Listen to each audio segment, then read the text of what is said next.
and she joins us now.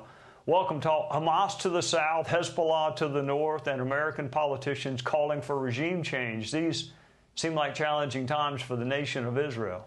These are challenging times, and thank you for having me on and for mentioning this, quite an overlooked aspect of the war, I would say, because people tend to forget that this is not just a war between us and Hamas, an Iranian proxy in Gaza. We also have Palestinian Islamic Jihad in Gaza. We had constant terror attacks emerging from the West Bank, from Judea and Samaria.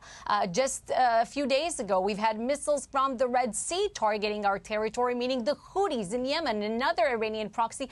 And thank you for mentioning Hezbollah. You know, notice this number. Since the beginning of the war on October 7th, we've had more than 17,500 missiles combined targeting our territory from both north and south. Hezbollah and Hamas. We have 61,000 residents of the north who are unable still to this day for more than 8 months now to return to their homes because of Hezbollah. Over the past week, we've had to, fight fires in the north for more than 9 hours. We've had projectiles and explosive drones targeting our communities, causing injuries and damage and whatnot.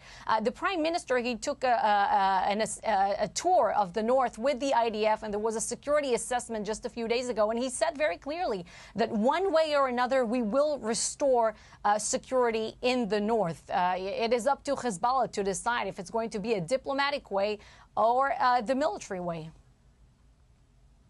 You know, Congress has changed a lot in the time since I've been there, but I don't think that Prime Minister Netanyahu has.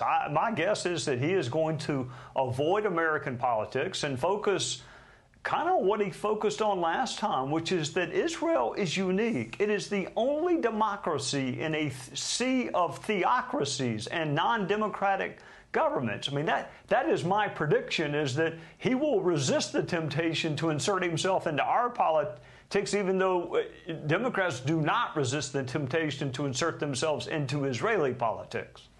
So I think you're right, and we'll find out when the Prime Minister gets here in late July, and he will speak directly to the American people, thank the American Congress for the overwhelming support that we have been receiving since October 7th, even though this is not sometimes what you see on TV and what's being highlighted by the media, but we know that the American people stand by us because you guys hate terrorists, and we hate terrorists, of course, and we're fighting against pure evil, sheer evil, as President Biden called Hamas early on when he came to Israel to stand by us in the country.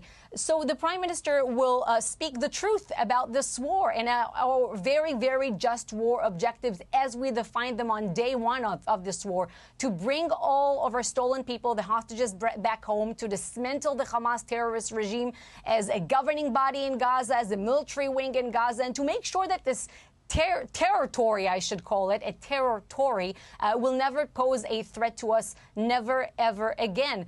This has not changed since day one of the war, and this is time for moral clarity. The Prime Minister will obviously thank the American people and also remind everyone that we need America by our side and the moral global leadership.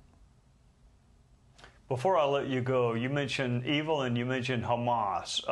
So there is a ceasefire. Hamas is not going to all of a sudden accept Israel, accept the Jewish state in the region. So to me, a ceasefire just gives them time to regroup and rearm. But I will give you the last word on whether or not it is worth pursuing. I think there's something that I need to highlight here. There's a difference between a temporary humanitarian pause in the fighting for the release of hostages, something that we facilitated back in November and we agreed to do again, and the notion of a permanent ceasefire that would leave Hamas in power. That's not going to happen. Thank you, Tal Heinrich, and we will, as you say, see in late July exactly what Prime Minister Netanyahu says as he addresses a joint session of Congress. Thank you for joining us on the Sunday.